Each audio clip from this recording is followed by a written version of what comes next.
Just eat in the bathroom. This suits you best. These words from my daughter-in-law and my son made me furious. I couldn't forgive the two of them for neglecting my dear father. Just you wait. What's going on? The usual. Huh?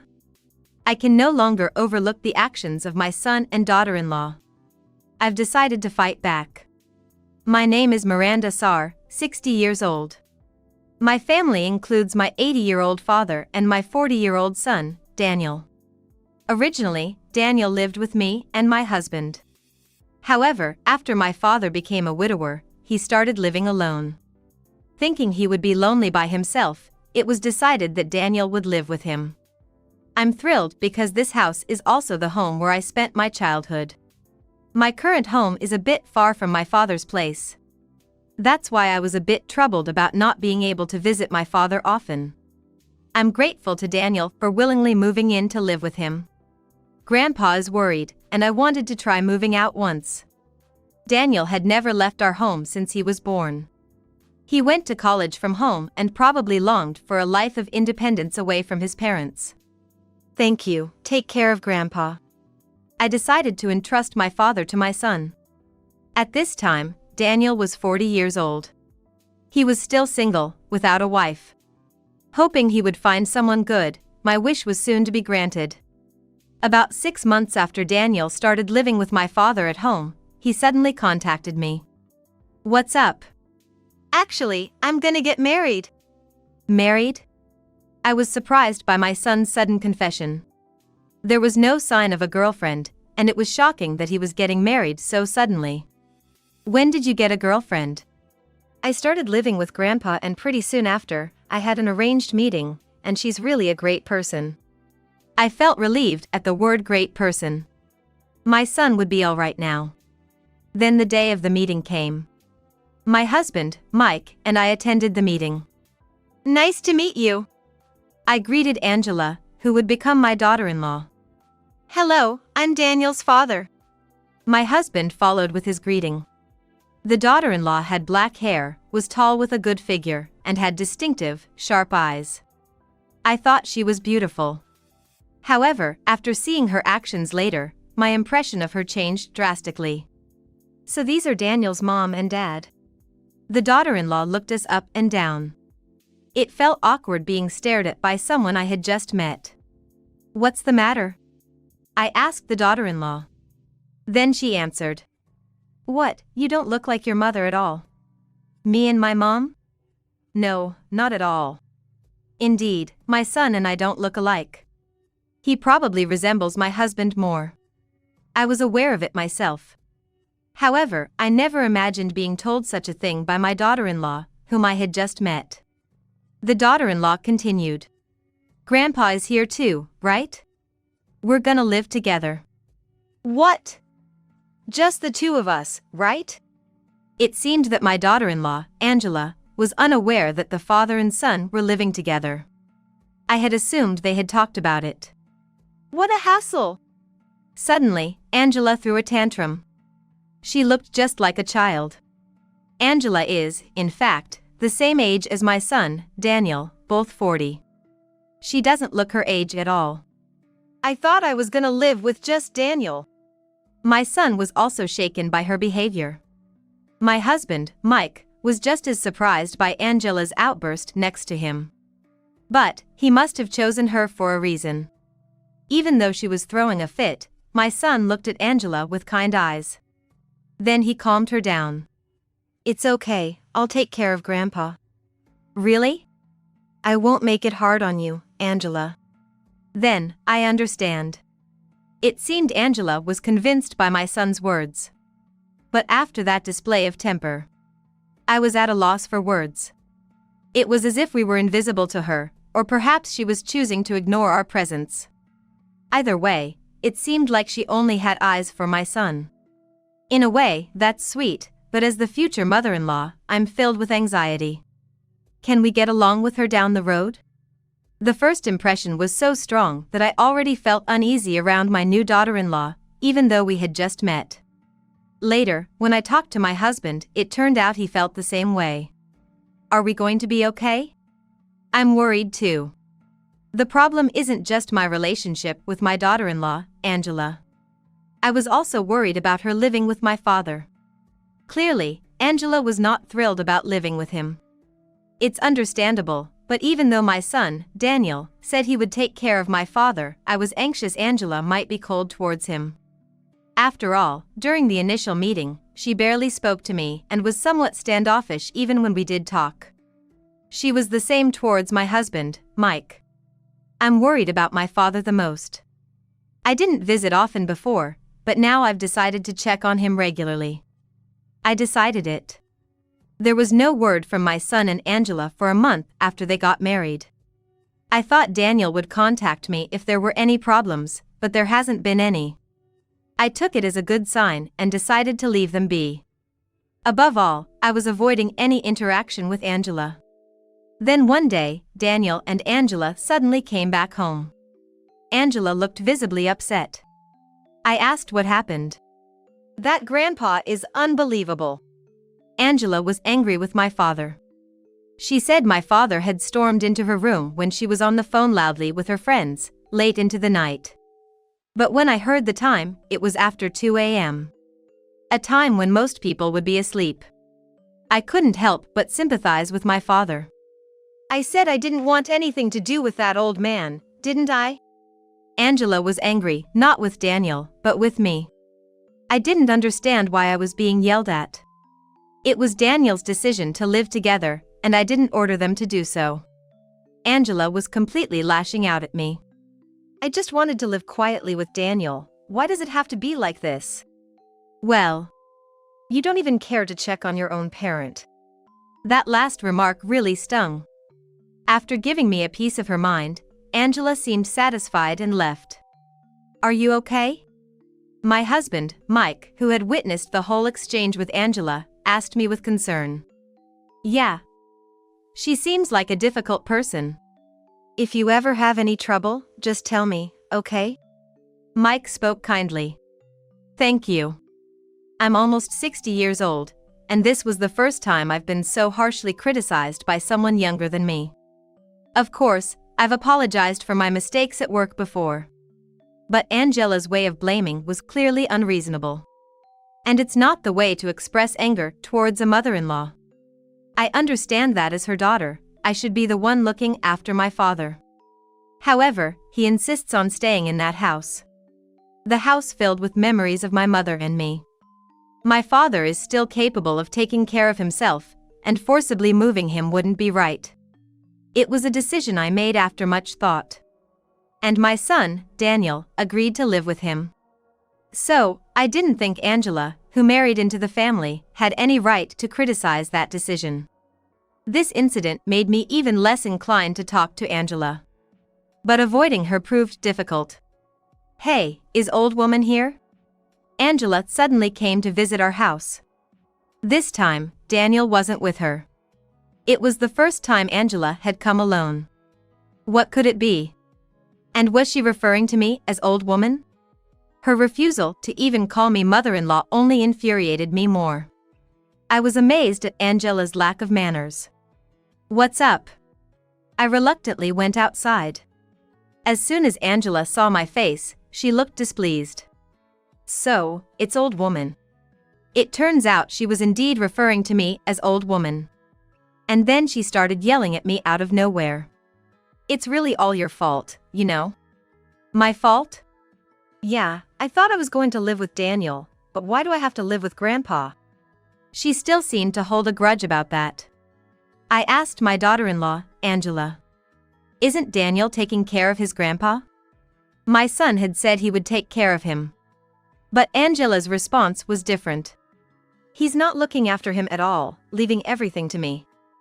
Our newlywed life is ruined. She glared at me. It's all your fault. Then she left without waiting for my reply. I had planned to explain to Angela that my father wanted to live in his home, but it seemed like it would be futile now. Angela wasn't willing to listen to anyone. Whatever I said, she would just push back. This incident made me want to have even less to do with Angela. But what she said about my son not taking care of my father worried me. One day, worried about my father, I decided to go home after a long time. Even though he can take care of himself, I was concerned if my son wasn't actually looking after him. It had been 2 years since my son and Angela got married. By that time, they had a child, who was my grandchild. I decided to go home during the Christmas holidays for a first meeting with my grandchild. I was thrilled as it was my first grandchild. But I suspected that my son and Angela were probably too busy with the baby. I couldn't forgive Angela for treating the father who raised us as a nuisance. Finally, the day came and I went home. It was my first visit in 6 months. I'm home. When I returned, Angela made an obviously displeased face. I've gotten used to this by now, so it didn't bother me much. Angela's attitude is unlikely to change. Then, I went straight to my father's room. What? The place that used to be my father's room had been turned into a children's room. Had it been given up for my grandchild? And when I came out of the room, I found my father in the yard. What are you doing out here? I asked. I wondered why he was sleeping in the yard in such cold weather. Then, suddenly, Angela came out with some food. Here's your food for today. Eat it in the bathroom like always. Bathroom? I was shocked by Angela's words. Why was my father eating his meals in the bathroom? It's always like this. My father answered. What? Angela always treated my father terribly. She made him eat his meals in the bathroom and sleep outside. It was as if he wasn't considered a human being. And I was getting angry at my son for not saying anything. If this was the usual, it meant my son was also treating my father terribly. Unforgivable. I decided to fight back against my son and Angela. I went to convince my father. Won't you live with us in our house? However, my father shook his head. This house has too many memories. It was the answer I expected, but if I didn't persuade him now, my father would continue to be mistreated by my son and his wife. We didn't know what they might do to him next. It's not good for you to stay here anymore. Let's live together. But I would never make you feel this way. Let's live in our house. It took some time, but I finally managed to convince my father. I felt sorry for my father, but this was the only way to fight back against my son. And so, my father came to live in my house. My husband, Mike, was happy to accept him. I hope your father can find some relaxation in our home. Thank you so much. I was truly grateful for my husband's kindness. When I told my son and Angela that my father had moved in with us, their reaction was just, "Oh, is that so?" Angela must be relieved. I imagined, and the thought made me furious. And now, the real fight back against my son and his wife began. One day, after my son had been visiting Angela's parents for nearly 2 weeks, he came back to find the house had been demolished. What happened all of a sudden? It was understandable for my son to be confused. After all, the house he lived in was suddenly turned into an empty lot. I called my son to our house. Why did you suddenly call me? My son was angry. But it was necessary to tell him the truth. Hearing what had happened, my son got even angrier. How could you just demolish the house like that? Well, you didn't need it, right? Why does Grandpa have to come up in this? I didn't want the house filled with memories to be taken over by you and your wife. I spoke sharply.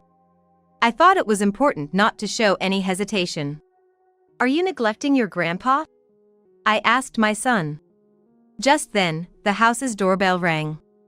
Honestly, having visitors at this time was inconvenient. But to my surprise, it was Angela who had come. What are you doing here? I said to Angela coldly. I thought there was no need to be kind to someone who treated my dear father so badly. My son is nowhere to be seen, and then I realize the house has been turned into an empty lot. What's going on? My mom did it. My son told Angela. What? The old woman did? To Angela, I was still just the old woman. It seemed she never really saw me as her mother-in-law. Yes, I did it. I admitted frankly. I didn't think I had done anything wrong, and after all, it was my father and I who had been mistreated.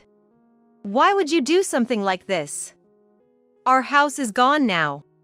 Angela was furious. Thinking about dealing with this indefinitely was troublesome, so I explained why I had the house demolished. That house is where I spent my childhood, full of memories. My father always said he didn't want to leave it.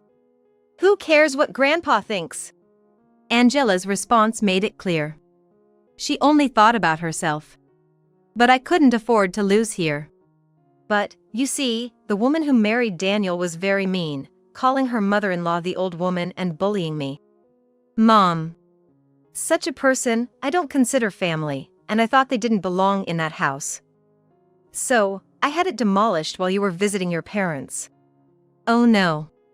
I told my son firmly. You promised to take proper care of him, but it seems you've done something terrible. I could sue you, you know. The word sue seemed to shock my son. Please don't do that! Stories of sons and their wives mistreating an elderly father are all too common in the news, aren't they? Please stop, mother-in-law. I couldn't help but laugh.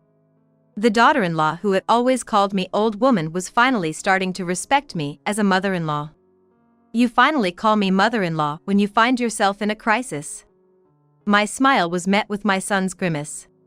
I'll do anything if you drop the lawsuit, Angela said, trembling. Then, can you promise never to come near this house again? What? To me and to my father. And preferably, I don't want you near my grandchild either. I don't think a child raised by someone like you would turn out well. Angela apologized to me. I don't want to be separated from my child. Of course, it's natural for a mother not to want to be separated from her child. But I no longer had any sympathy for Angela. Ignoring her plea, I continued. The pain you're feeling now is what I've endured all this time. Angela seemed taken aback by my words. Maybe she finally realized. And then, I said to my son, Daniel, do you really want to continue your married life with this person? I looked down on my son, who had been silent until now. Being with such a mean-spirited daughter-in-law, I wondered if my son was really okay. Daniel, am I to understand you're just like your wife, mistreating your grandpa? No, I'm not. My son suddenly denied my murmuring. What did he mean? I was always being ordered around. What do you mean?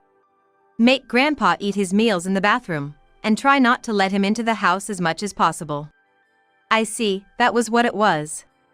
I glared at my son. I was threatened that all my money would be taken if I didn't obey. What are you saying, Daniel?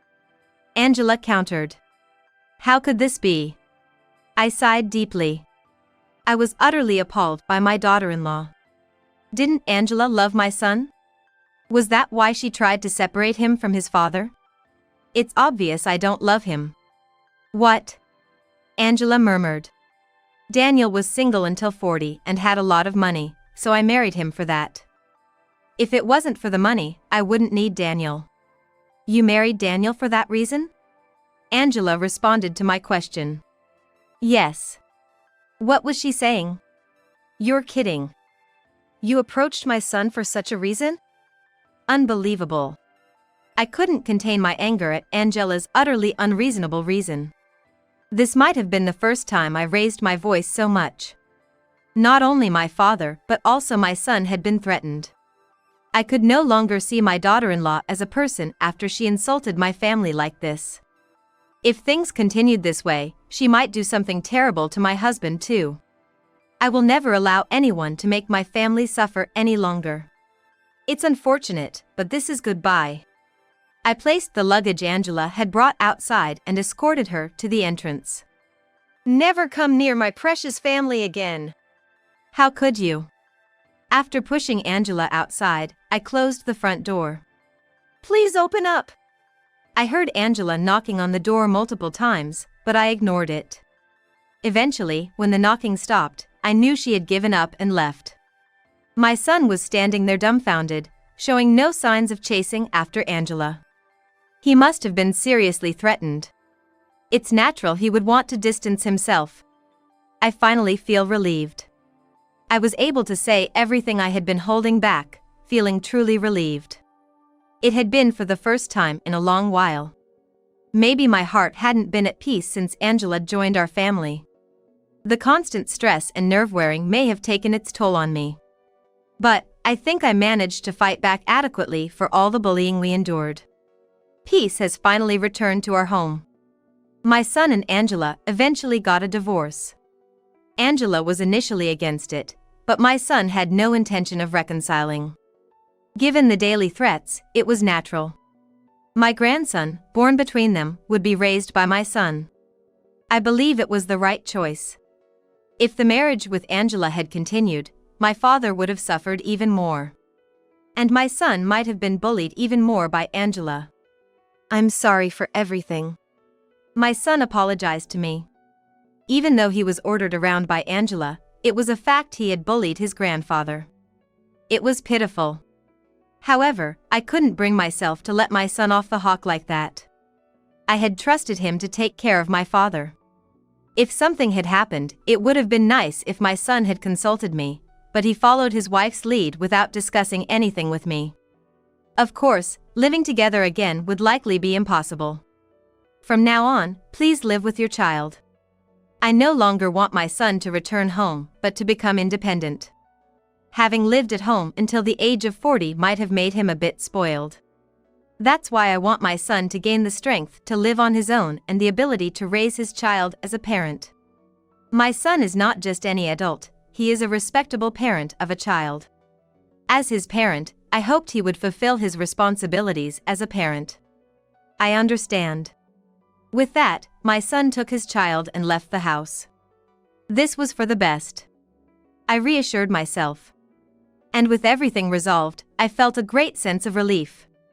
My father adjusted very quickly to living in my house. And he seemed more at peace than when he was at the previous house. Seeing my father's smile return made me very happy. No matter which house we live in, as long as we have family, we are happy.